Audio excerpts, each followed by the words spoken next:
Coming up on this edition of Second Alarm, we'll learn about the fire department's new Rescue Task Force program and how it's designed to save lives. Plus, we'll visit area schools and learn about fire safety. These stories and much more coming up on this edition of Second Alarm.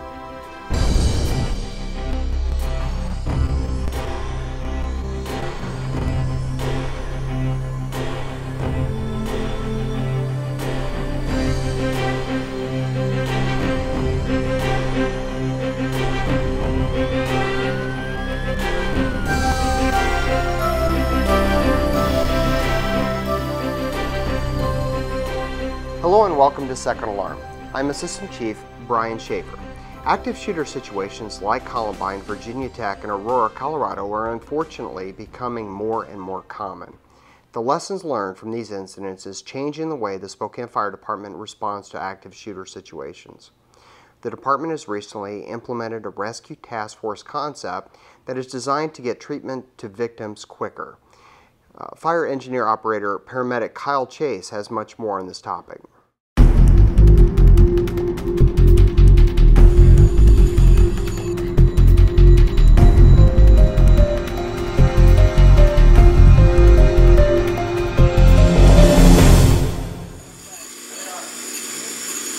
We got one down right here to the left, two down, one to the right. RTF stands for Rescue Task Force. The point is that we've got a group of firefighters in ballistic gear, ballistic helmets, and specialized medical equipment that are going to go be paired with law enforcement officers from the Spokane Police Department. It'll be able to go into an active threat area like a shooting or an explosive event and get our medical treatment personnel up to the scene much quicker than we have been able to in the past. Command from RTF 15. Go ahead. You breathing? Got 4 wounded. Further down the hallway on the left-hand side. 1 critical, 2 yellow. Historically, we've always waited back 2 blocks away, waited for law enforcement to come in, clear the entire area of threats and assailants of any kind before fire EMS even enters the area. And historically, what that's done for us is just our victims inside who have already been injured, they're bleeding out and expiring before we can even get there and provide them any care. Yes, start a second medic team in here. How many trouble breathing with that? No. Good. Make sure we got 3 stretchers.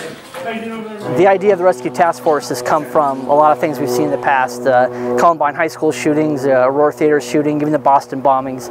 We've seen how people have been injured in areas that are still a threat area and we're not able to get emergency care to them right away. So law enforcement has changed their tactics to very strongly get inside and stop the threats as they're coming, and we need to keep up with that now and get our medical people inside those threat areas as soon as possible to start treating the people at the point of wounding care, the spot where they're actually shot, and we can do the most amount of care to save their lives down the road. We got a red here. Okay, everybody ready to go? Yeah. Okay, security, we're ready to roll. We've trained extensively at this point with patrol, the SWAT team. A lot of law enforcement has seen what we're hopefully capable of doing, and we're getting a lot of buy-in and cooperation through their departments as well. So gunshot wounds to the chest seals on the front and back. Look for that exit wound, okay? Get them covered up, assess for difficulty breathing. If they're having difficulty breathing, decompress the chest. 1 victim, 2 rooms over. Tell me when it's clear. A lot of the focuses that we're having in our trainings are two kind of different situations. One is working within a tactical unit in order for us to safely and securely get into a threat area. And then the second part, we are building on our medical knowledge and training to more effectively very dangerous injuries that people are going to have inside the scenes. So we've been training with tactical movements, using ballistic equipment to keep ourselves in protection. Communication is a big issue, communicating with the police back and forth so that we know when it is okay for us to come into a scene and how to get into one of the scenes. And then when we're there, dealing with mass casualty incidents where normally we're used to 3 or 4 firefighters treating 1 patient, it's totally flip-flopped. Now we've got 1 person treating hitting 4 or 5 casualties, and that's a big change in our paradigm of how we treat patients. Our kind of key founding idea is that we want to identify our patients and find them, and then treat and stabilize them as quickly as we can and move on to the next person. The key is to get it to as many people as possible, as quickly as possible, in order to save as many people as we can. Not focus on the one or first patient we come to. We want to get through as many people as we can, and once we're out of medical equipment or we're out of patients, we're going to turn around and begin evacuating those patients to definitive care at hospitals. This will be the last guy. That's it. We're good. In our constant effort to improve patient care services and public safety, the Spokane Fire Department launched an electronic patient care reporting system, or EPCR, this spring. Replacing a traditional paper report, the EPCR system allows the department to provide rapid, appropriate, and timely response based on current conditions in the field. Firefighter-paramedic Tim Locken has more. Slight wheeze on the right side. Okay. The EPCR is an electronic patient care recording device. It essentially takes away a lot of the needs for paper and pen, and we're able to keep track of patient records and whatnot through a computer system and be able to do it on scene through the pad. Are you allergic to any medications, Bob? We're one of the first departments actually in the Northwest to go to an EPCR type system. It sounds like a lot of other departments are looking at that right now, and hopefully we can be the leader in it. The benefit for the crews is it should be able to record all the information in a more timely manner, to be able to assist with patient care, to look histories up, to be able to track their medications, to be able to track allergies and whatnot. And in this system, it's all in a drop-down menu, so people will be able to, our crews will be able to document the stuff with a drop-down as opposed to writing everything down. And it's going to speed up patient care, and if we can do that, obviously get the patient to the hospital more rapidly. I mean, that's going to save time and energy on everyone. The other benefit is having a recording system to be able to timestamp everything as we do it in real time. If let's say we have a cardiac arrest, we can actually timestamp it in real time. Every medication we're given, everything we're doing right at that specific time, which obviously gives a better tracking record to the hospital, to the ER physician, and it goes on down the line as a patient care report to their own physicians. The system itself, once they've documented what they need to document, is able to fax a hard copy to an ER real time right from the scene. So doctors, nurses, staff, everyone can have that, what we have so far, and know that we're coming in with that patient. So the documentation's done right there. Every day across the country, at least one child dies from a home fire, and every hour, approximately 300 children are injured from fires or burns. The Spokane Fire Department is working hard to reduce those numbers through a robust public education effort to our area schools. Fire Prevention Education Officer Jan Doherty has more. When I come to my bedroom door and I hear the fire alarm going, a smoke detector going off, do I just open that door up? What the heck is that thing going off for? Do I just do that? No, I want to feel it first. I want to feel it with the back of my hand. What do you guys think I'm feeling for? Heat. Basically in the elementary schools with Spokane Fire Department, we've been trying over the years to really get that message across to children, and therefore to their parents as well, on how important it is to have a home fire escape plan. You're going to spin around, do the monkey bar drop. This is so awkward. Yep, that's why we practice, right? How important it is really to do a fire drill at home, just as you do at school.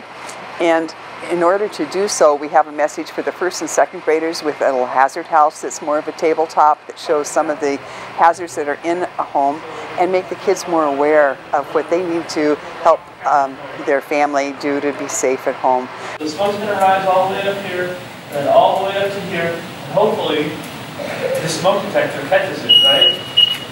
Does anyone know how often we should change our batteries? With the third and fourth graders, we have the house, the Children's Fire Safety House, and it has been in operation for over 20 years. We've had over 43,000 children go through with a whole full hour instruction on the first and the second floor. For the window, monkey bar drop. Perfect. Well done. Raise your hand if you know somebody younger than yourself that sometimes plays around with matches or lighters. Raise them real high. Okay, and then hands down. The 5th and 6th graders are in a different part of their life, and so we do a little review of some of what they learned in the Children's Fire Safety House with a real emphasis on smoke detectors, making sure that they understand that there's two kinds, the ionization and photoelectric, that they know how to find that information on the back of their label of the smoke detector, that they're aware of different kinds of batteries, so they're not just changing out a battery that might be lithium and meant to have been lasting for 10 years, and to be also very conscious of how old the smoke detectors are in their home, and looking to the future, if they would be renting an apartment and that as a young adult, that they know their rights to make sure that they have a working smoke detector. So the other part of that is having learning about flammable liquids, why they are so dangerous. We have a wonderful video that was put together by Spokane Fire Department a number of years ago that tells the story of a young man who was using an accelerant, lighter fluid, to get his Hot Wheels to look hotter. He's not the only kid that has done something like that. So they learn about burns, and they learn about the consequences of not understanding what makes something flammable rather than just combustible. And then along with that, we really try to underscore why we have a fireworks ordinance in Spokane, and to teach the reason for having the ordinance, the fact that we went from an average of 104 fireworks-caused fires within a 9-day period in the 10 years before the ordinance down to an average of 5. But for them to understand the consequence of so many fires, creating the problem with having to stack 911 calls, how it impacts animals, how it impacts veterans that are stressed with PTSD, and then hearing the unexpected noises of fireworks going off.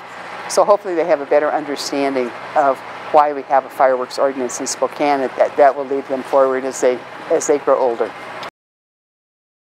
When there is a fire or a medical emergency, seconds count. Traffic conditions can slow emergency response vehicles. Fortunately, technology has been installed at some intersections in the city of Spokane to give emergency vehicles priority at traffic signals. Deputy Chief Dave Leavenworth has more on this technology and how it benefits responders. Traffic preemption, or the brand name Opticom, is a system that allows our responding units to clear intersections as they respond of traffic that may be stopped at a red light by actually turning the light green in the direction of travel, so that by the time they arrive at an intersection, the traffic is already cleared. It keeps that responding unit moving and gets that traffic cleared out of the way so that it doesn't become an impediment to response. The system consists of a transmitter that's inside the engine. It's beamed out the window, the front window of the engine. There's a receiver on the traffic standards, and it receives a signal several blocks before the apparatus even arrives at the intersection to give that stopped traffic time to clear that intersection, allow them to proceed without having to stop and wait. It is a lot safer for responding crews, for the public.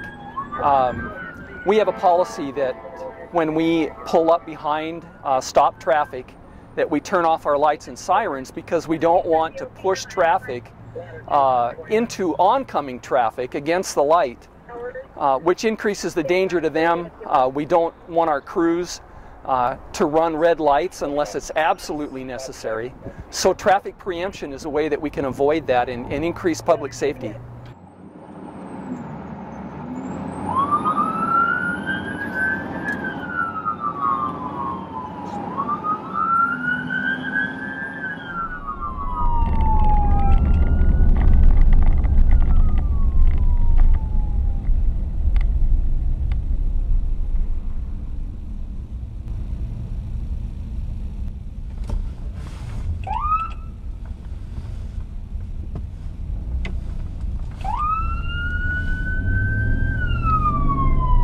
Right now, most of the intersections that have Opticom on them are on the north side. The Francis Corridor, Nevada, and Division.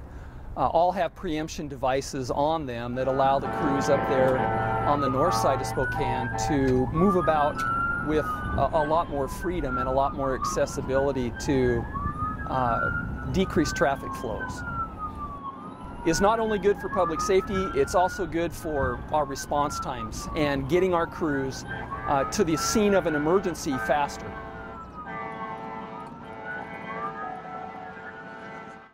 That's all for this edition of Second Alarm.